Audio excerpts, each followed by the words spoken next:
All right. So a very good morning to everyone, and thank you so much for the introduction. My name is Ryan Wong, and I'm a newly graduate clinical psychologist in Olivier. So today, for my portion of the talk, I'll be talking on mental health at home. So now, why home, right? So home, I feel like home is a place where we spend most of our time at. Home is where, we sleep, we eat, we chill, we hang and a lot of time at home. And when we're at home, to a lot of us, we kind of get to be ourselves because when we get out of our home, we kind of need to wear a lot of hats. We have a lot of responsibilities. We wear a lot of masks. We put on a lot of personas. So when we come back home, we are by ourselves. We are ourselves. And that also translates to sometimes a lot of people at home could also be by yourself, especially those like if you are renting a room by yourself, so you are by yourself, right? And then I feel that mental health, people say home is where the heart is. So I feel like home is where the mental health is as well. So now that we dwell into mental health, right? A lot of people would have the thinking that mental health is, about the way you think, the way you feel, the way you see things. Everyone would say things like, think of better thoughts, think more positive thoughts, think differently, and so on. A lot of people are not totally wrong about that. Definitely, mental health has a lot to do with your emotions, a lot to do with your thoughts, but those things are not just enough. Mental health is actually it's more than just our mind, the way we think, the way we feel, and so on. Now, if everyone can look at this diagram, this is what we psychologists call it the biopsychosocial model. So it's to show that mental health, it's the combination of three different aspects. Mental health is definitely, like I said, more than just a psychological, the mind aspect. So everyone is very kind of familiar with this, that the psychological aspect is about the way we see things, our perceptions, the way we think about things, our attitudes, our self-esteem, our self-confidence, the way we cope with things, and so on. This is something that a lot of people would associate mostly with mental health. But one aspect that a lot of people tend to forget or even ignore would be the biological aspect, because at the end of the day, our brain is the physical biological organ that determines all our thoughts, all our thinking, and all that, right? And biological part, I would like to stress on three things. First, it's the neurochemistry, whereby we need to understand that a lot of our emotions, a lot of our thoughts are actually influenced by all those hormones, serotonin, dopamine make us happy, cortisol make us stressed. All of these things allow us to feel differently, right? And then after that, there's also the genetic part. According to research, people could actually inherit mental disorders. So there are studies that show that if a mother or parent has mental disorder, their children are more likely to have those disorders as well. And lastly, of course, it's about all the chemicals that we take into our body, right? Drugs and alcohol definitely messes up with our brain, and that would definitely indirectly, I mean directly or indirectly, messes up with our mental health. Now, the last portion of this model is the social environmental part. So social, everyone is kind of familiar with this as well. If we are in a very toxic environment, we're in a toxic relationship, toxic workplace, that would cause us more depression, frustration, anxiety, and so on. So those also messes up with our mental health. And when we talk about social part, also talk about development, right? So if a child is growing up in a very unconductive, unhelpful environment growing up, that would affect his development in an adult, right? And then when we talk about social, we talk about social support. Does a person have all the resources, people around him that can help him through all these trying times? So I've talked a lot about mental disorder just now, right? So when we talk about mental disorders, we actually have a whole long list of what we clinicians, what we clinical psychologists like myself or like psychiatrists have a whole list of what we call diagnostic criteria before we can even diagnose someone with mental disorder, right? And then so it's not only about understanding what that person is going through, there's also a whole battery, whole set of assessment and tests for us to before we diagnose the mental disorder. Now, amongst all those long criteria, one of the most important criteria is actually called daily functioning. Now, what is daily functioning? Daily means every day. Functioning means I can do. So daily functioning means what are the things that you're able to do in a daily life? Things that we humans need to do in our daily lives. For example, brushing your teeth, shower, doing laundry, sleeping, eating, and so on. Right? So these are very good indications of mental health and help us to differentiate whether a person has mental disorder or not. How does this go about? So let's say a person, he or she might be feeling low, might have been feeling sad for quite some time now, right? So then a lot of people will be saying, oh, she might have major depressive disorder, she might have depression, so on. That could be right, but we'll need to see whether is that person functional, right? According to diagnostic criteria, if the person is not able to sleep, not able to eat, couldn't do what they're supposed to do in a daily life, then when there's dysfunction, that's the disorder. But if the person has been feeling low mood, sad, and so on for quite some time, but they're still able to function, then they are not rendered a clinical diagnosis. And that also shows that having a diagnosis of a mental disorder is actually not easy. However, there's one thing I would like to stress. A lot of people tend to self-diagnose themselves now.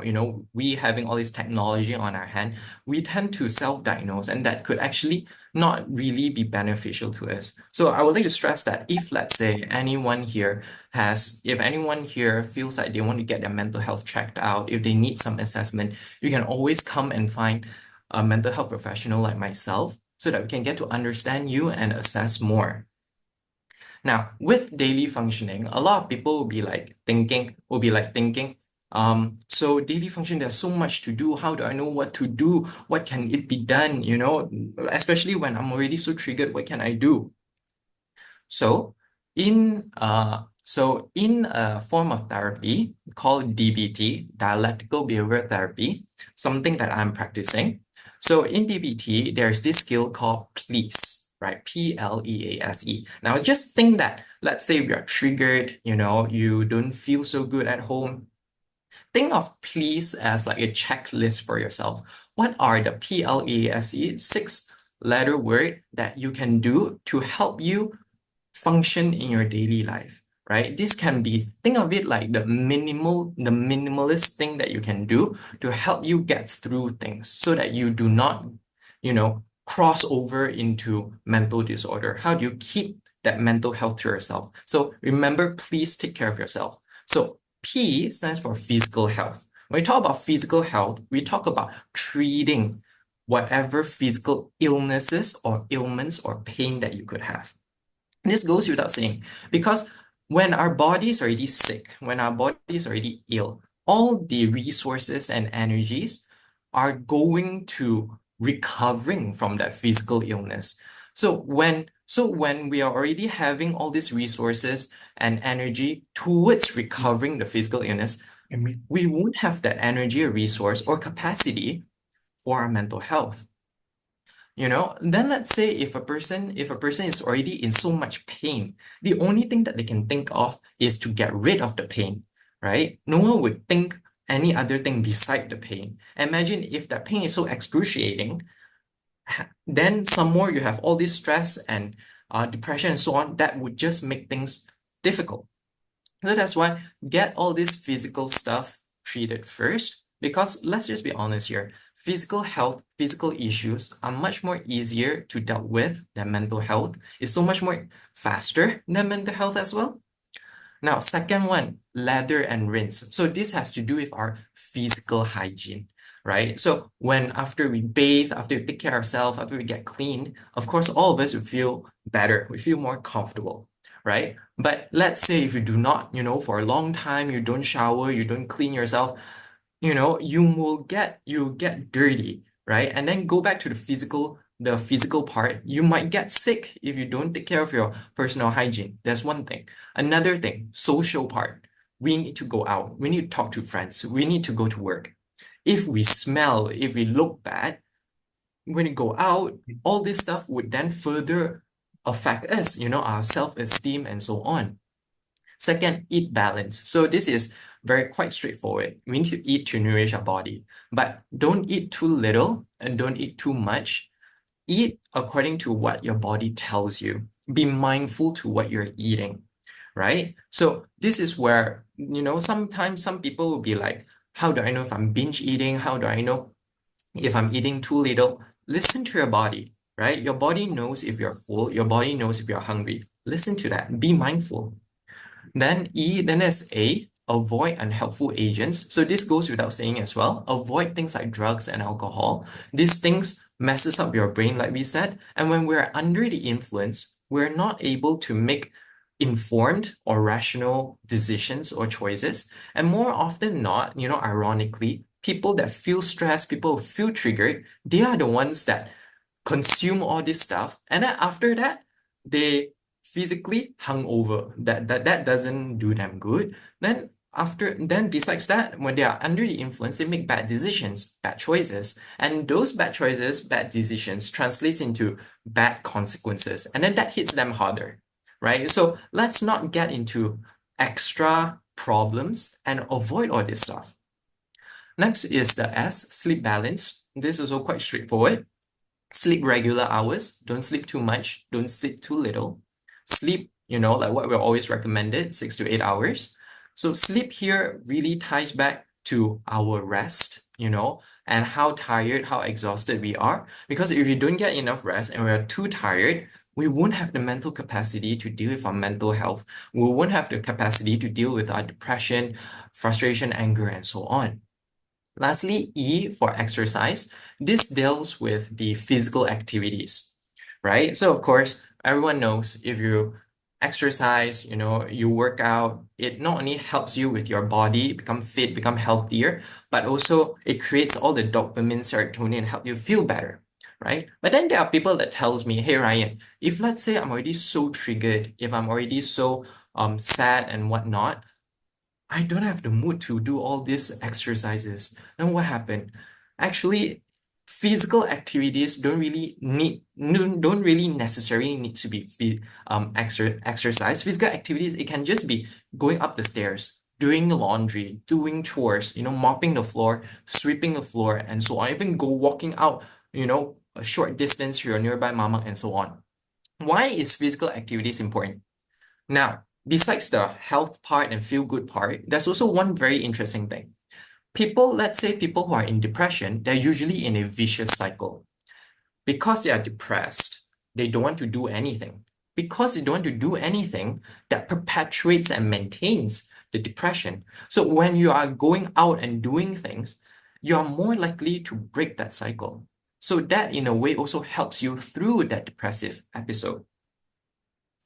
Now, I also talked about mindfulness just now, and mindfulness seems to be like the next craze, next big thing, especially in mental health right now. And it does have its merits, right? Because mindfulness can really do, according to research and studies, can really do help us manage our emotions better by understanding ourselves better through awareness. Awareness of what? A lot of people will be like, oh, being in the present moment, I need to I need to zen, these are all the misconceptions that they need to meditate and do yoga in order to be mindful, but that's actually not the case. Being mindful is to be aware of what's in you and what's out of you.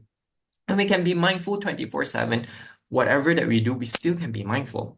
So now, when we talk about mindfulness, there's the next skill that I would like to introduce, which is what in DBT call halt, right? So halt. So imagine that when you're already so intense and so triggered with all these emotions, we humans being humans lah, when we are emotional and so on, we tend to act upon our emotions, right? Like if I'm angry, I want to shout, I want to break things, I just want to let my anger out, things like that. But according to DBT, when we're acting upon our emotional mind, usually those choices, those actions aren't something that we are totally proud of later on. It's not something that we are really happy about later on. So this is where we need to bring mindfulness in so that we can stop ourselves from doing something that we regret.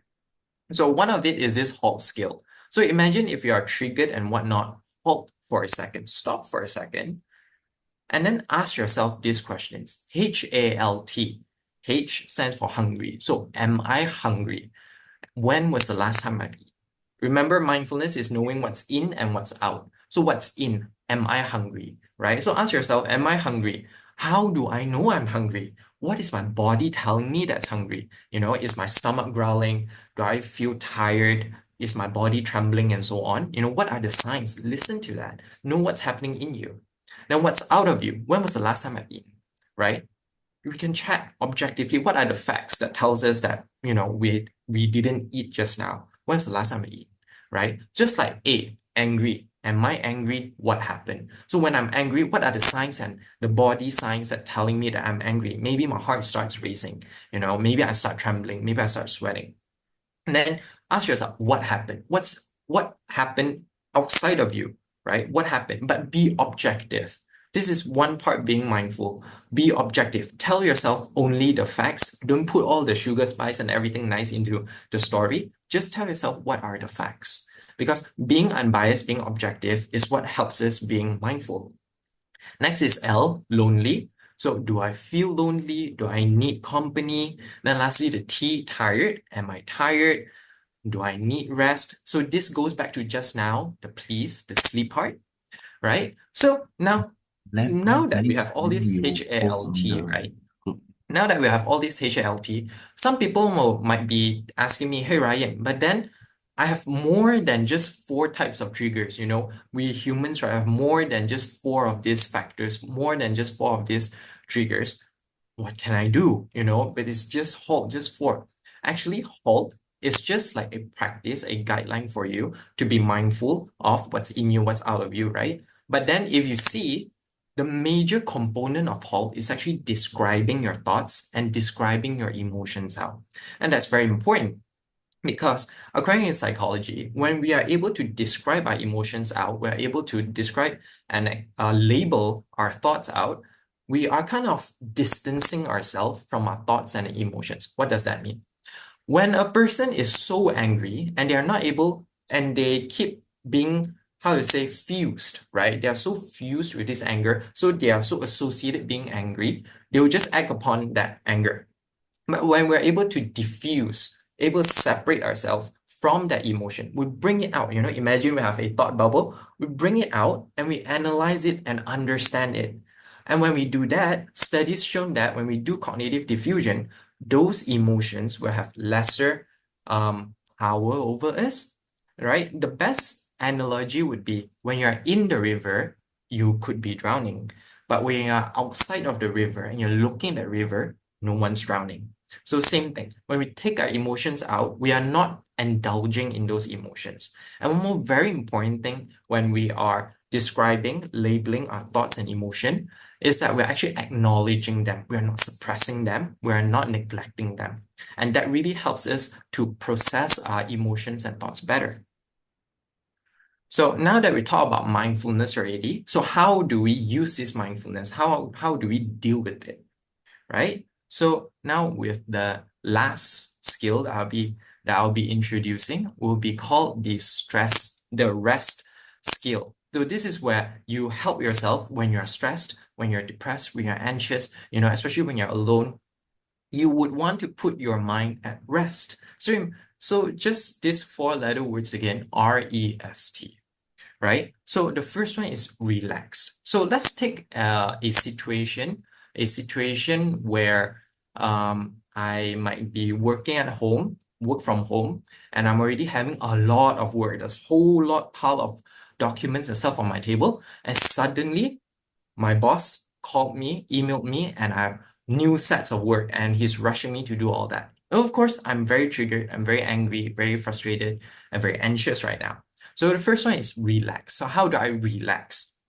I stop, take a deep breath, and distance myself from the trigger. So I stop whatever that I'm doing. If I'm typing, writing, stop whatever I'm doing, take a deep breath, and distance myself. Why is it so important to distance? If I continue being with all this trigger, I'll just be continuously triggered. I wouldn't be able to relax, right? So I distance myself. Maybe I could go to the toilet. Maybe I go get myself something to drink. Maybe even look outside the window.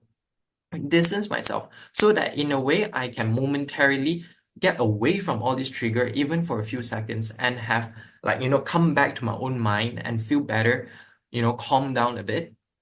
Then next is evaluate. So this has a lot to do with just now the HALT concept, HALT, right? Evaluate what's in me, what's out of me, right? So let's say I'm very angry, very frustrated, very anxious right now. What is happening in me? What is my body telling me, right? So my heart is palpitating, it's racing. I'm having cold sweats, I'm trembling, I'm stuttering, I'm scared, and so on. These are what in me. So what's out of me, right? So I can tell back myself, I'm doing my work. There's so much of files to do. And suddenly my boss suddenly give me this deadline and then all this work, and there's extra work, I feel then these are all the objective thing. These are all the facts. Don't put your emotions into the fact because emotion clouds our objectivity. Just state what are the facts. Then evaluate, analyze it. So this comes to as set intention. So what does set intention mean? When we make an intention, we need to make sure that it aligns with our values, right? So we can ask ourselves, what is the next most helpful thing that I can do? And then it needs to align with our values, right? So for example, if I'm a very responsible person, I value responsibility a lot. So it means that I would want to finish my work. So what can I do about that? So this is where mindfulness helps, right? Again, when we distance ourselves from the emotions, we can have a little bit clearer mind and know that what are the options available, right? So maybe I can take work that are more prioritized, more priority, and do that first, and then later do the less prioritized ones, or maybe can break down the task into smaller chunks, easier chunks to do, or I can even ask for help, or I can negotiate it with my boss.